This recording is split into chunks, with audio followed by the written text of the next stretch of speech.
Hey everyone, estás escuchando So Violentoso Macabro Podcast. Yo soy Ali. Y yo soy Dee. Y hoy Dee nos contará de un caso que sucedió en Huitepec, Morelos. Dating involves attempting to explore a romantic connection with someone. However, when it comes to a person's behavior and the toxicity that can accompany such connection, it can derail what might have been a long-lasting relationship. In today's case, we shed light on the concerning behavior that can follow dating. This is the tragic case of Andrea Morán Mañón.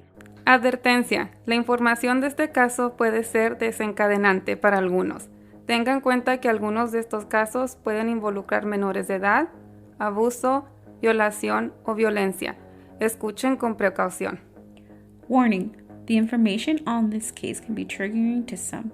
Please be advised that some of these cases may involve children, abuse, rape, and violence. Listen with caution.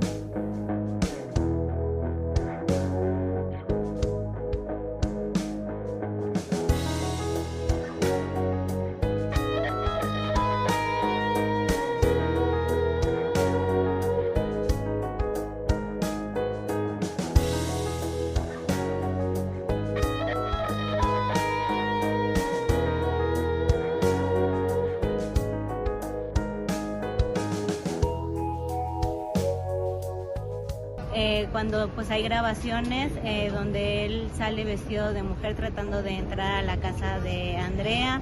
También hay pues mensajes, o sea, hay las suficientes pruebas para haberle dado de hecho hasta una sentencia más alta. Sí, al principio como fue en sí él fue quien mandó a matarla, entonces lo que se pensaba es que había sido un asalto que había salido mal. A pesar de todas las pruebas que hay en su contra y que ellos tuvieron una relación de muchos años y él abusó de la confianza de ella, de la familia, incluso la estuvo acosando días antes y después de los hechos. There's not a lot of things that are known about Andrea and her family. A lot of the stuff that has come out has been very minimal, so we don't have a lot of information on their background. But what I did find was that some outlets described Andrea as being a very sweet and fun and hardworking person who absolutely loved trying to pursue her career in nutrition. So she was all up for education and learning and teaching other people. So she was very fascinated about, health and like how to help other people and even teaching other people about, nutrition. She lived in Jutepec, Morelos, with her parents and her sister Tania. According to records, Andrea was studying to be a nutritionist at the Universidad Autónoma del Estado de Morelos. And according to Andrea's family, she met Cesar David when she was studying to be a nutritionist at the Universidad Autónoma de Morelos. So she met this person when she was studying. It was like her high level courses. So you know how you take like your general education and then you take your core classes. So when she was taking her core classes is when she met him. And, they had a lot of classes together and had to do a lot of projects together. So they spent a lot of time together. According to Andrea's family, Cesar was infatuated with her from the moment that he saw her. And he continuously tried to pursue her and tried to, date her and ask her out and ask her to be his girlfriend from the moment that he met her. And Andrea told her family that she wasn't interested in him. But it took Cesar almost a whole year of pursuing Andrea to the point that she finally gave in to his charm and decided to give him a shot. Persistente el muchacho. Yeah, he was very persistent and he just went after what he wanted, and he finally, had the yes from Andrea and they ended up dating. However, shortly after they began dating, Cesar started showing his true colors. he began to show a different side of himself and began to be very possessive and jealous and would be very controlling over Andrea. Articles also mention that Cesar would be very explosive and violent. It's not known if he was violent towards Andrea, but he had that attribute that he was very aggressive and angry and violent. On certain occasions, even Cesar was jealous and even possessive when Andrea would talk to other friends or classmates. It got to the point that he demanded that she stop talking to them. And it's almost impossible, because if they're classmates, it's not like you can go just to an all-girl class, and she's had friends, and just because they're men, he just had an outburst about that and didn't like it. Shortly after this side of him started coming out, Andrea just finally had enough after, fighting and arguing with him multiple times. And she decided to end the relationship for her own safety at the end of 2018. Andrea would tell people that he would continue to try and pursue her even after the relationship ended. He would constantly, beg her to take him back and say that he would change, but she wasn't having it.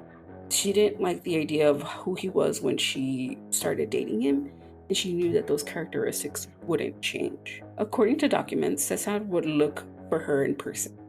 So if she was on the phone, he would try to call her and try to make her answer his phone calls. He would distinguish his voice into different people or ask for her based on this is, a certain delivery person or it's your neighbor or something in order for her to talk to him. He would also try to follow her and try to, find her when they would be in school or with friends. It got to the point that she started to avoid her friend group that they had together in order for him to stop contacting her. Andrea also told her family and friends, and even her co-workers, to not tell Cesar where she was, or to avoid answering his phone calls or the door or anything that had to do with him. She was very adamant that she didn't want any sort of connection with this person.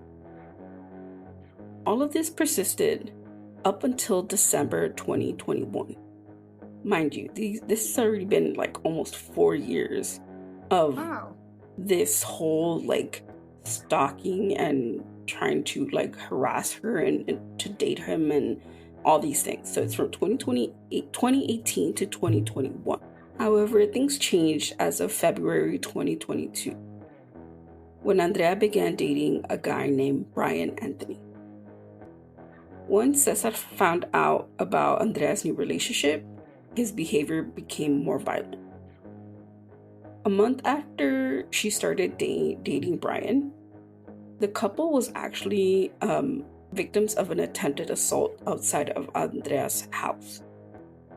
According to the court documents, Brian had picked up Andrea to go on a date from her house.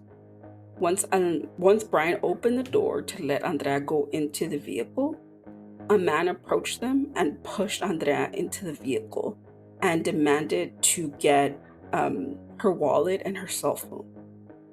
Somehow, it doesn't say how, but somehow the couple ended up getting away from this person and drove off.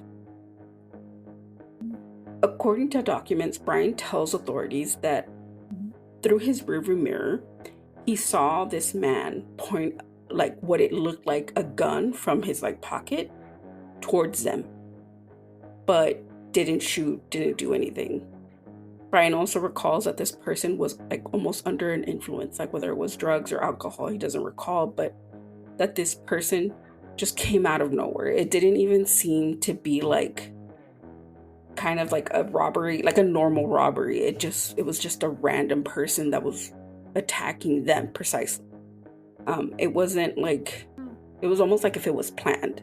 But constantly when it came to these couple of weeks that she was dating Brian, there was always something that had to do with Cesar. There was either phone calls or messages on like social media or on her phone, or knocks on like her neighbors and stuff. So she was constantly being harassed by this person. But even though she's been going through this for like 4 years, she never let it get to her. She continued, her education, and she continued dating Brian. Like, she just figured that eventually he would stop. On April 26, 2022, at 7 a.m., Brian had picked up Andrea to take her to go to work.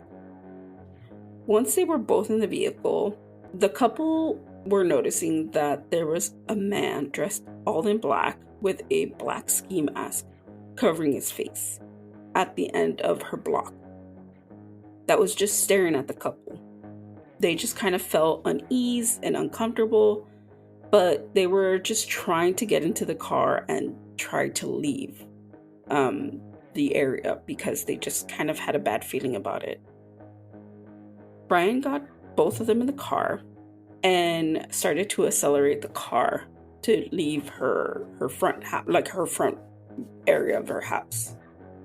Once he drove away, the person dressed in black shot the vehicle 3 times.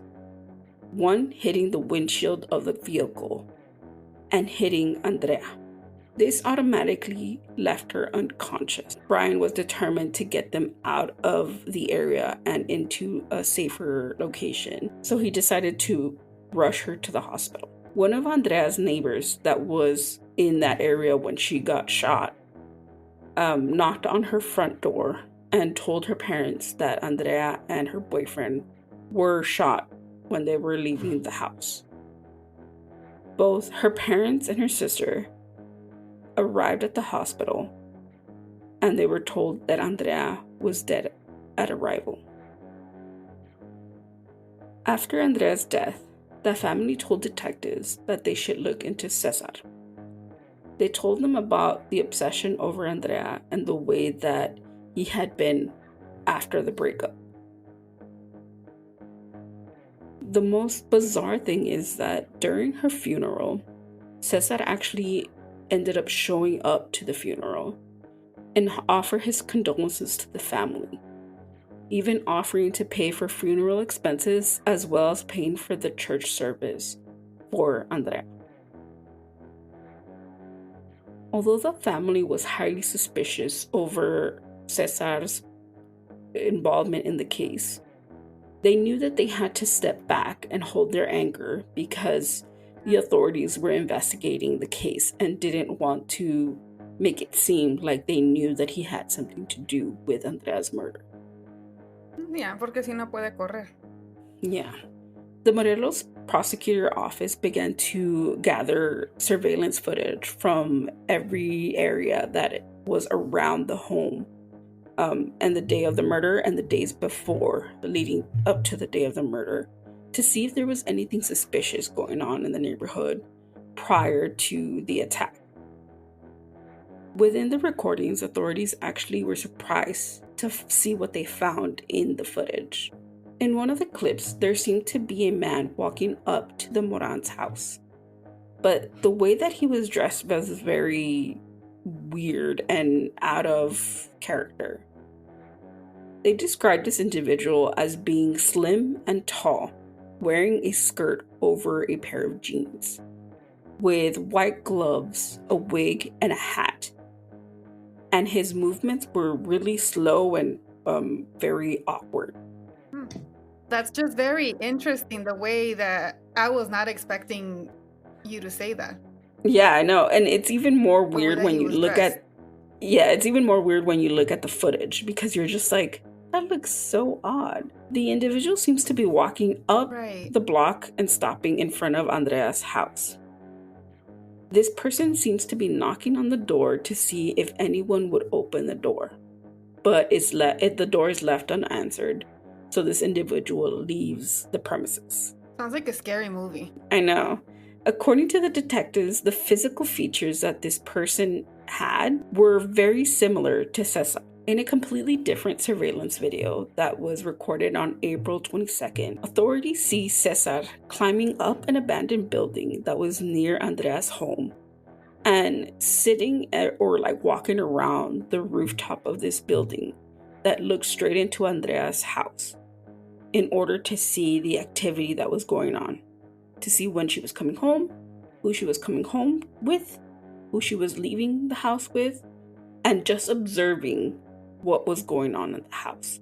According to State Attorney General Office, they were able to get a hold of Cesar's phone for investigation purposes, and they found audios and clips in his phone where Cesar modified his voice to match those of neighbors or people that are, working within the area or had information regarding to delivery people and just different locations around the home in order to have Andrea talk to him. But whenever he did do these sort of voice messages or voice calls, Andrea never responded to them. During a different part of the investigation, authorities also found that Cesar tried many times to meet up with Andrea when they had already split, and as of December 2021. So after that point where he had stopped, stalking her, he tried to meet up with her again and try to talk to her, and it just never happened. At some point during those couple of months from when he stopped stalking her and when the attacks happened, someone had broke into Andrea's home, and the primary suspect was Cesar. When they were looking through the phone, they also found that during the morning of the attack, Cesar had made a phone call to a unregistered number in his phone. And 10 minutes after the murder, he had received a call from that same number. Authorities began to narrow it down and somehow identified that the number that Cesar was calling and the number that he had received the phone call from were corresponded to the person that did the attack that morning. So it's unclear of who that person was or any details on the person that he had contact. But what is for sure is that Cesar had planned this attack. On July 27, 2023, the Morelos Prosecutor Office issued an arrest against Cesar David for the alleged femicidio of Andrea. Authorities discovered that Cesar was the main perpetrator when it came to Andrea's death, that he had planned this whole murder and how to murder her months prior to the attack. On August 14th, 2023, in a hearing held in the Judicial Court of Morelos, the prosecutor office presented the evidence that led up to Andrea Moran's femicidio. According to the judge, the evidence was sufficient to indicate that Cesar planned the attack and caused Andrea's death. On August 28, 2023, Cesar David was sentenced to 40 years in prison for the femicidio of Andrea Morán Mañon. After the sentencing, Tania Moran, Andrea's sister, told outlets, quote, "Hoy Andrea puede estar tranquila. La persona que ocasionó tanto daño está en donde merece. No nos quita el dolor. No llenará el cuarto que hoy está vacío. No me regresará a mi hermana mayor, pero sí nos da tranquilidad y nos hace creer en la justicia. Hoy cayó con fuerza el feminicida." Good. I know. It's one of those things where you're like, it happened, and it's a good thing that the way that the whole prosecution happened, but there's still so much more to be done. Yeah. And so many more feminicidios in Mexico that need to have equal or even greater punishments like this one. Sí, porque siempre te quedas pensando, así cuando, like when you do episodes, dicen, oh, le dieron 30 años, le dieron esto. It's like, but, siempre hay un but, right? Oh, porque se portó bien, le quitaron esto. So every time when you say that, I'm like, I'm just waiting for the but. But for this one, there's no but. There's no but, right? There's a but. Oh, I spoke too soon. In late 2023, members of the colectivo, quote, "Existimos porque resistimos," protestó outside of their Supreme Court of Justice, demanding that Cesar's sentence not be reduced. The activist reported that Cesar's lawyers are seeking to reduce his 40-year sentence. According to court documents, Cesar intends to obtain his freedom and reduce his sentence for the masterminding the crime of Andrea. Andrea's family also demands that Andrea's case is taken and processed fairly for her murder, but also to take into consideration that this man represents a danger to other women. As of now, a new hearing for Andrea's case is scheduled for May 14th, 2024, in hopes that the family can help the judge impose a maximum sentence. According to Tanya, Andrea's sister, Cesar had continued to search for and harass other women through social media, as well as Andrea's family, even while in prison. According to Tanya, Andrea wasn't the only one being harassed by Cesar. Cesar had a group of women that he would stalk, and he continues to stalk even while in prison. Tanya mentions that she has received many either emails or messages on social media platforms about Cesar and how he's been harassing other women even though he's in jail. Tanya and her mother declared that they want the judiciary to impose a stronger sentence, to keep Cesar in prison, and to even increase the sentence to avoid any further feminicidios from occurring. I mean, he's not helping his case. No. With what he's doing inside, he's not helping himself.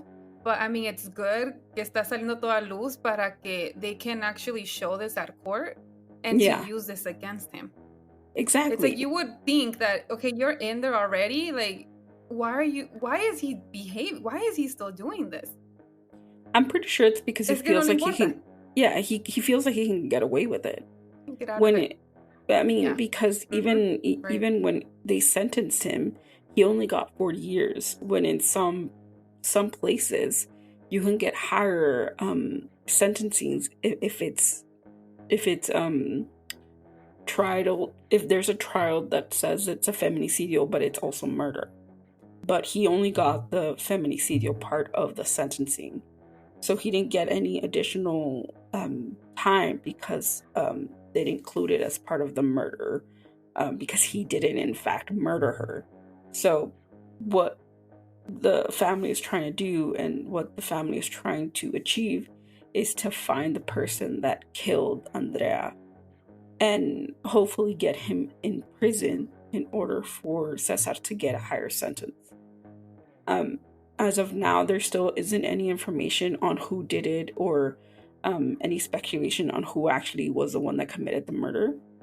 But it's only a matter of time before somebody speaks. And that's the only thing that the family hopes for right now. Right. It's hard to imagine that dating in today's society can reflect this type of behavior. Andrea didn't want to date Cesar. She didn't find him attractive. But she ended up giving him the opportunity to date her, even though she kept saying no.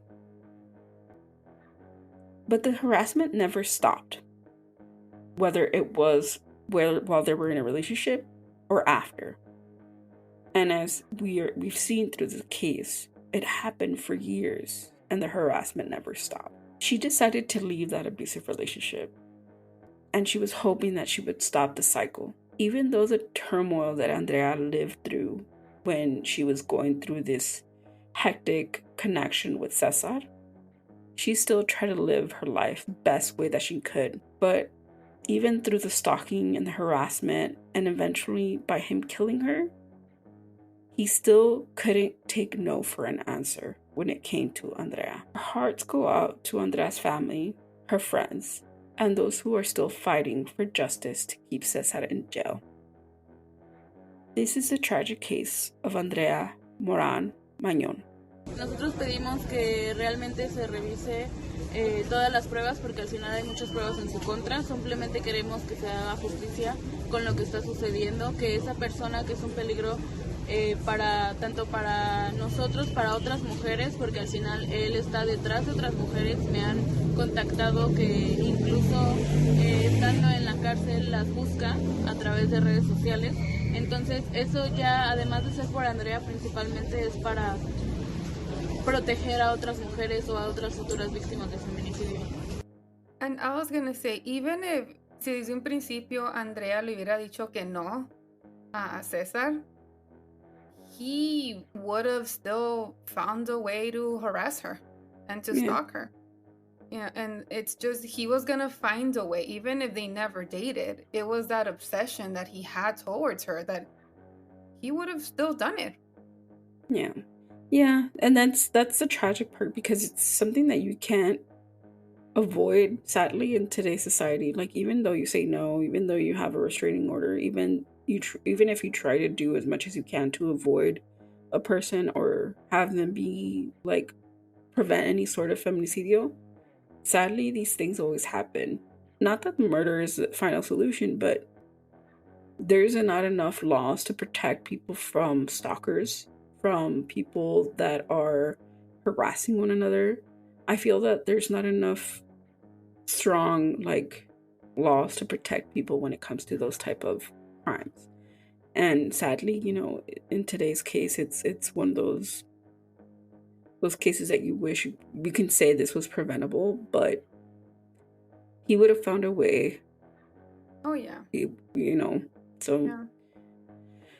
The only thing we can, hope for is that he stays in jail, and for the harassment of these other women to stop, as well as the harassment towards her family to stop, because it's truly, it's so tragic to have this person have this much power, I guess, to have the ability to harass people even from a jail cell.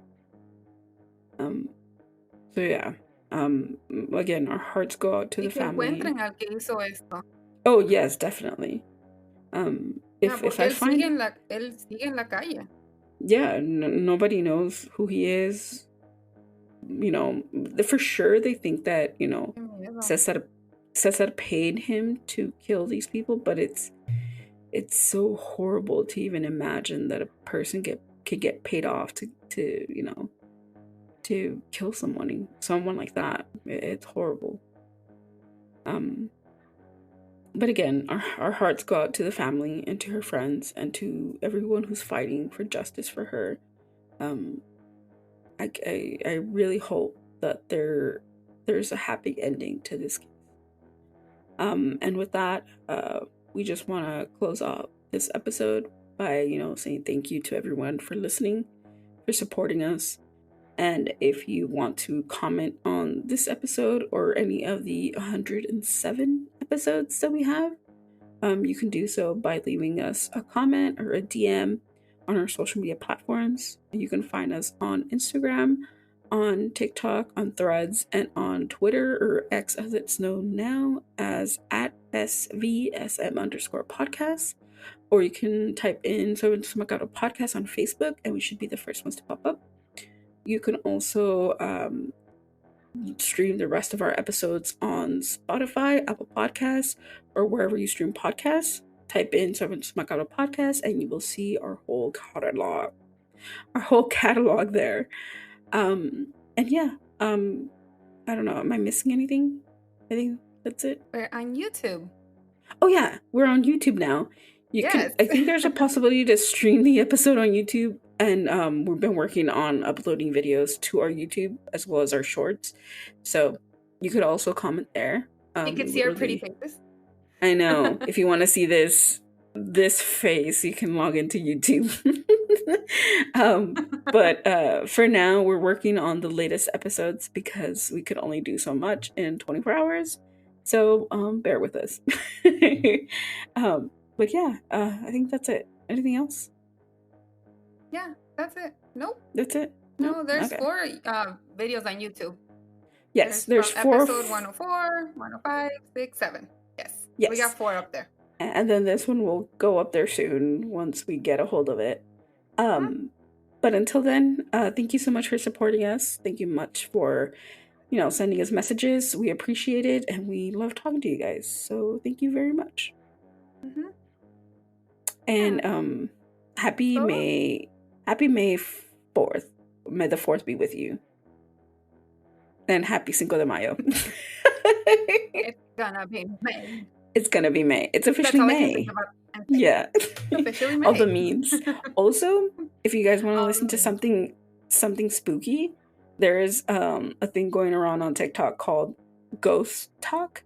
And there's a whole bunch of people sharing ghost stories. So if you want to do that, go there. It's very entertaining. But do it in the morning so you don't get scared. Nada más no lo miren a las 12 de la noche. Exactly, because I did that mistake yesterday. Ya no puedes dormir. Exactly. But anyways. Te van a jalar los pies de la cama.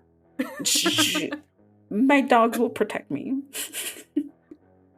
But for now, that's all we got for this week. We'll talk to you guys next week. Ya, nos vemos la próxima semana. See you Adiós. soon. Bye. Stay spooky. Bye. Quédate spooky.